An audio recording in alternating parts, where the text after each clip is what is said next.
একটা শব্দ আছে, পরিস্থিতি। অনেক মানুষের মুখে আমরা এই শব্দ শুনি। জীবনে যখন অসফল হই, দুঃখ আসে, সংকট আসে, কোনো বিপদ ঘনিয়ে আসে, তখন সমস্ত দোষ আমরা পরিস্থিতির ওপর চাপিয়ে দিই। আর দেখতে গেলে কোথাও না কোথাও ঠিকই করি। এই পরিস্থিতি প্রত্যেক দিনের মতো পাল্টাতে থাকে, কিন্তু এই দিন, এই রাত, এমন কেউ আছেন যিনি এর উপরেও নিয়ন্ত্রণ সাধন করেন, আর তিনি হলেন সূর্য। ঠিক সেই রকমই আমাদের জীবনেও সূর্য হলো এই মন।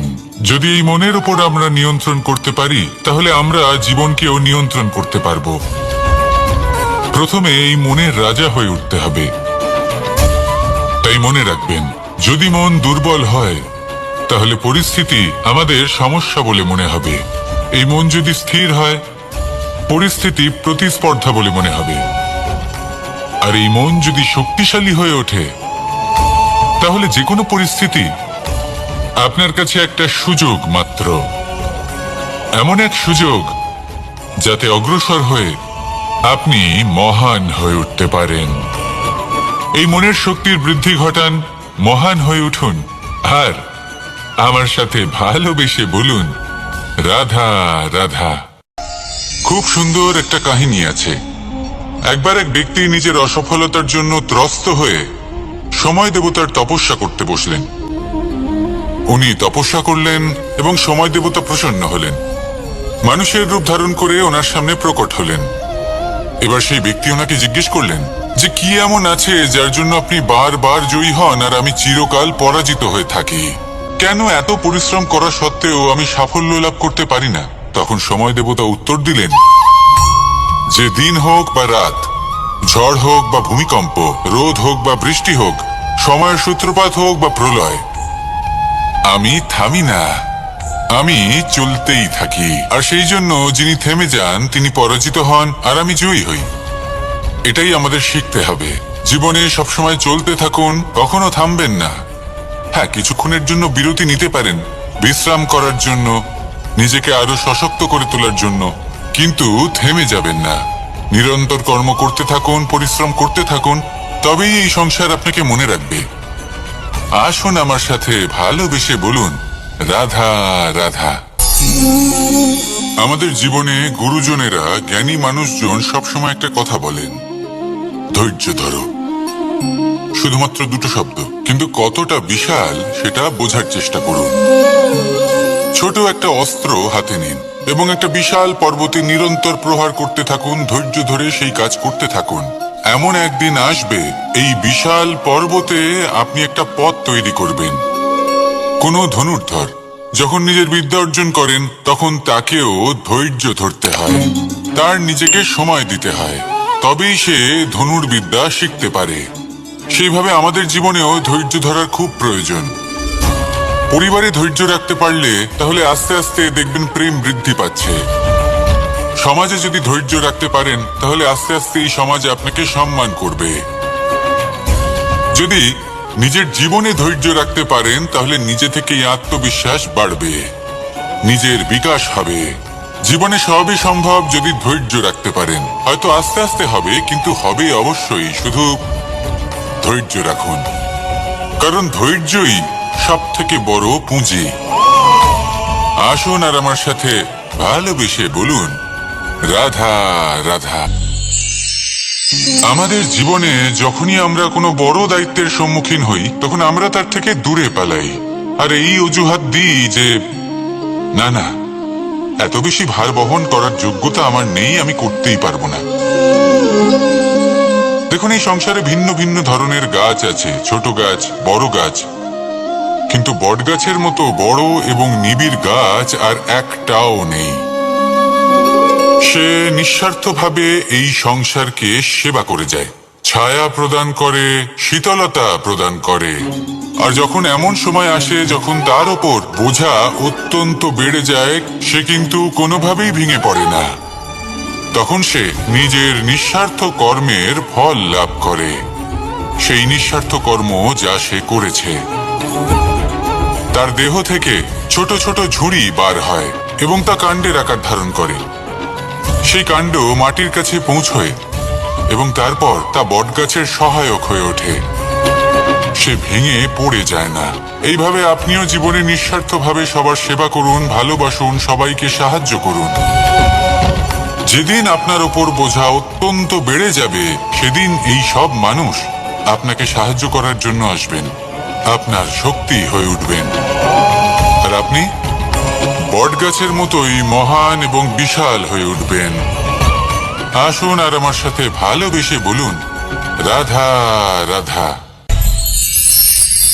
মানুষ তার জীবনে দুই ধরনের পরিস্থিতিকে খুব ভয় পায়। এক, কোনো কারণবশত কারোর সামনে নত হওয়া। দুই, কোনো কারণে নিজের চরিত্র থেকে, নিজের মূল্যবোধ থেকে বিচ্যুত হওয়া। এবার কেন হয় এরকম যে কথায় কথায় কারোর সামনে নত হতে হয়? কেন বারংবার নিজের চরিত্র থেকে চ্যুত হতে হয়? এরকম কেন হয়? এটা তখনই হয় যখন আমাদের শিক্ষা এবং মূল্যবোধের অভাব থাকে। যদি মানুষের মধ্যে প্রকৃত শিক্ষা থাকে, তাহলে এই সংসারে কোনো সময় এবং কারোর সামনেই নত হওয়ার কোনো প্রয়োজন নেই। যদি মানুষের মধ্যে মূল্যবোধ থাকে, তাহলে তাকে নিজের মূল্যবোধ বা চরিত্র থেকে বিচ্যুত হতে হয় না, তা সে যাই হয়ে যাক না কেন।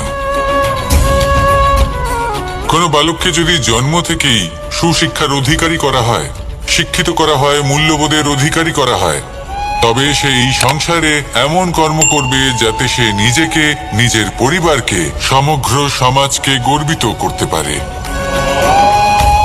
শিক্ষা লাভ করুন, মূল্যবোধ লাভ করুন এবং আমার সাথে ভালোবেসে বলুন, রাধা রাধা।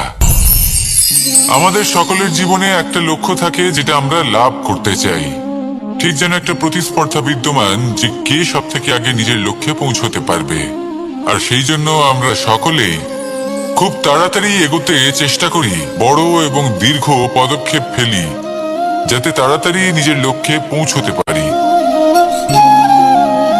কিন্তু এক অত্যন্ত গুরুত্বপূর্ণ বিষয় আছে, সবসময় লক্ষ্য সামনে থাকবে না, কখনো কখনো তা খুঁজতে হয়। এই যাত্রা খুব কঠিন হতে পারে, আর ঠিক এই কারণেই সবসময় দ্রুত গতিতে চলা বা তাড়াতাড়ি পথে চলা সেটা আবশ্যক নয়। তার থেকেও বেশি গুরুত্বপূর্ণ হলো ভেবেচিন্তে তারপর পথ চলা। যদি ভেবেচিন্তে পদক্ষেপ ফেলেন, চলতে পারেন, তাহলে সেটাই সর্বশ্রেষ্ঠ পদক্ষেপ। কখন কোন দিকে যেতে হবে, কখন কোথায় দিক পাল্টানো যাবে না, কখন গতি বেশি রাখতে হবে, কখন কম, কখন থামবো, কখন চলবো, এই সব কিছুর বিষয় জ্ঞান অত্যন্ত গুরুত্বপূর্ণ এবং ভেবে চিন্তে চলতেই হবে। সেই জন্য শুধু তীব্র গতিতে সামনে এগোলে চলবে না, ভাবনা চিন্তা করে এগোতে হবে। আসুন আমার সাথে ভালোবেসে বলুন, রাধা রাধা। কখনো কোনো প্রজাপতিকে উড়তে দেখেছেন? কি সুন্দর উড়ে বেড়ায় সে, এক ফুল থেকে অন্য ফুলে, এক পাতা থেকে অন্য পাতার উপর। কিন্তু সে কিভাবে উড়তে শেখে কখনো ভেবেছেন? জন্ম থেকেই কিন্তু প্রজাপতির ডানা থাকে না, ও কিন্তু ছোট্ট একটা ডিমের আকারে জন্ম লাভ করে। তারপর সেই ডিমটি ভেঙে একটি কীট বাইরে আসে। আস্তে আস্তে সে বড় হয়, ওর শক্তি বৃদ্ধি পায়। তারপর সে সেই কীট দশা ত্যাগ করে নিজের ডানাগুলি মেলে। এই প্রক্রিয়া তার কাছে সরল নয়, অত্যন্ত যন্ত্রণাদায়ক প্রক্রিয়া, কিন্তু সে সেই যন্ত্রণা মেনে নেয়। আর তারপর আস্তে আস্তে সে উড়তে শেখে। শুধুমাত্র আকাশে উড়ে বেড়ায় তা নয়, আমাদের মনের মাঝে উড়ে বেড়ায়। এবার এই ডিম থেকে প্রজাপতি হয়ে ওঠার যে যাত্রা, এটা যতটা কঠিন, ততটাই কঠিন হয় এই সংসারে শ্রেষ্ঠ কর্ম করা, ততটাই কঠিন হয় এই সংসারে মহান হয়ে ওঠা। সেই জন্য প্রয়োজনীয় প্রচেষ্টা এবং সময়। নিরন্তর প্রচেষ্টা করতে থাকুন, পর্যাপ্ত সময় নিন এবং আপনি নিজেকে এই আকাশে উড়ন্ত অবস্থায় পাবেন। আসুন আমার সাথে ভালোবেসে বলুন, রাধা রাধা। পায়েস হলো আমার বিশেষ প্রিয়। এর মধুর স্বাদ মনকে প্রফুল্ল করে তোলে। ছোটবেলায় মা আমার জন্য পায়েস বানাতেন এবং আমাকে বলতেন যে গরম থাকতে থাকতে খেয়ে নে কানাই, ঠান্ডা হয়ে গেলে ভালো লাগবে না। কিন্তু আমিও দুষ্টু ছিলাম, ঠান্ডা হওয়া পর্যন্ত অপেক্ষা করতাম, আর ঠান্ডা হয়ে যাওয়ার পরে মার কাছে যেতাম আর ওনাকে বলতাম যে মা, পায়েস তো ঠান্ডা হয়ে গেছে, এটা গরম করে দিন। তখন মা হাসতেন আর বলতেন যে পায়েস না হয় আমি আবার গরম করে দেব কানাই, কিন্তু এর মধুর স্বাদ, সেই মিষ্টত্ব, সেই সুবাস, সেটা আবার ফিরে আসবে না। কথাটা সত্যি, আর এই সত্যটাই আমাদেরও জীবনের সত্য। আমাদের জীবনের মধুর সম্পর্কগুলি, এতে যখন কটুভাব প্রবেশ করে তখন সেই মিষ্টত্ব ফিরিয়ে আনা প্রায় অসম্ভব ব্যাপার হয়ে যায়। আপনি চেষ্টা করে সেই সম্পর্ক ঠিক করতেই পারবেন, তার জন্য অগাধ পরিশ্রম করতে হবে, কিন্তু আবার সেই মিষ্টত্ব কখনো ফিরে আসবে না। সেই জন্য আপনার জীবনের যে মধুর সম্পর্ক আছে, যতটা সম্ভব চেষ্টা করুন তাতে মিষ্টত্ব বজায় রাখতে। কটুভাব আসতে দেবেন না।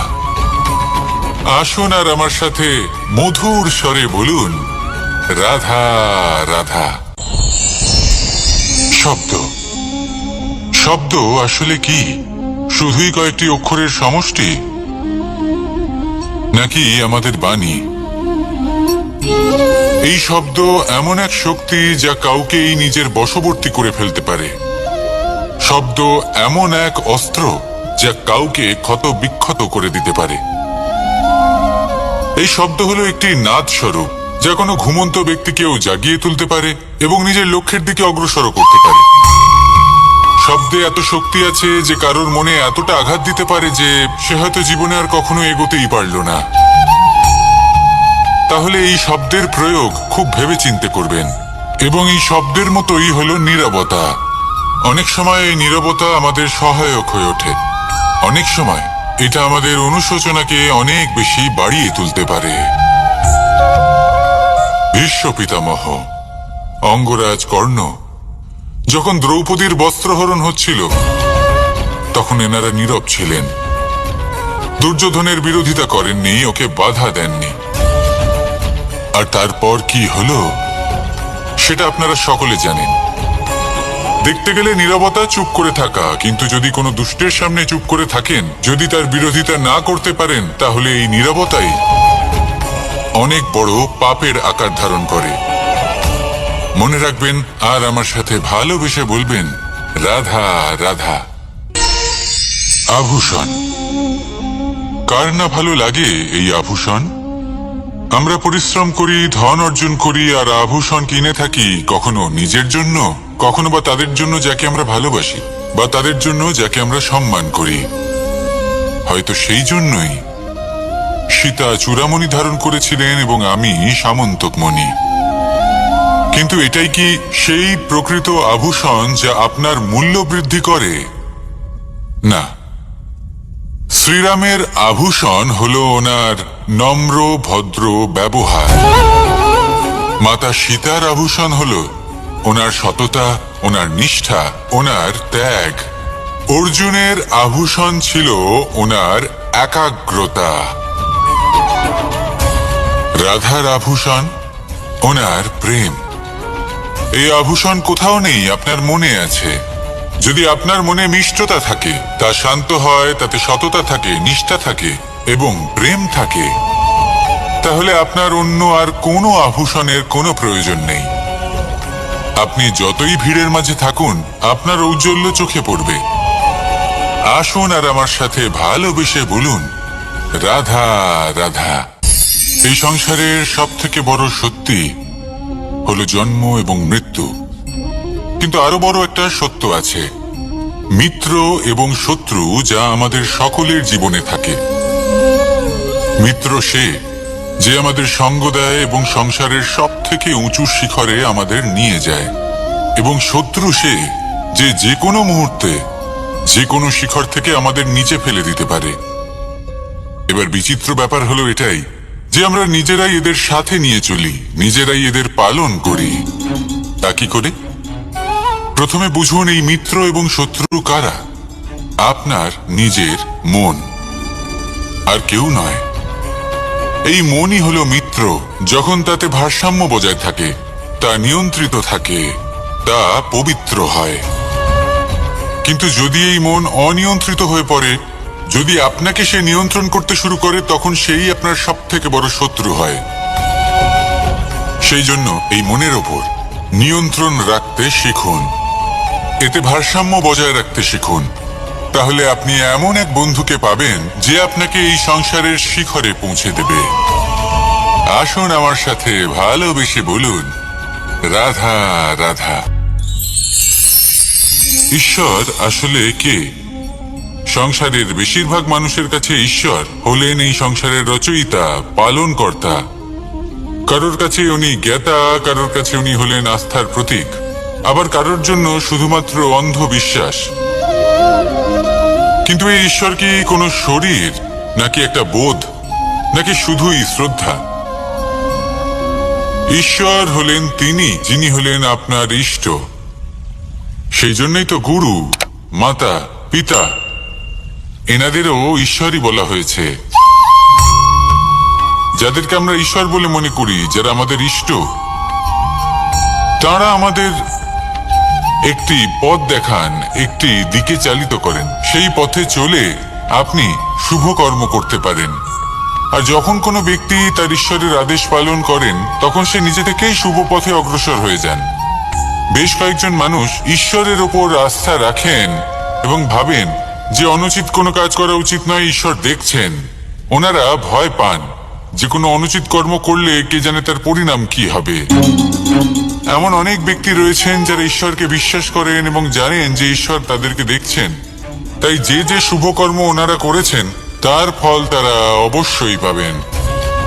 এবার আপনি ভয় পেয়ে ঈশ্বরকে বিশ্বাস করবেন, নাকি বিশ্বাসের দ্বারা ঈশ্বরকে বিশ্বাস করবেন, সেই সিদ্ধান্ত আপনারই। কিন্তু হ্যাঁ, যদি আপনার মনে ঈশ্বরের জন্য কোনো স্থান থাকে, যদি আপনার কোনো ইষ্ট থাকেন, যদি আপনি কাউকে ঈশ্বর মনে করেন, যার প্রত্যেক আদেশ আপনি পালন করে থাকেন, তাহলে বলি ঈশ্বর কখনো আপনাকে অনুচিত পথে চালিত করবেন না। আসুন আমার সাথে ভালোবেসে বলুন, রাধা রাধা।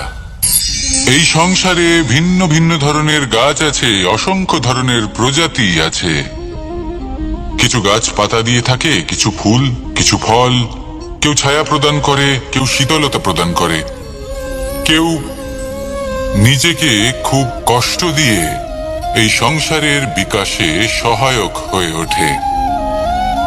কিন্তু এই সবার মধ্যে একটা বিষয় কিন্তু সমান, এরা প্রত্যেকেই পাতা ছাড়া, ফুল ছাড়া, ফল ছাড়া জীবিত থাকতেই পারে, কিন্তু কোনো বৃক্ষই শিকড় ছাড়া বেঁচে থাকতেই পারে না। এটাই হলো রাধার।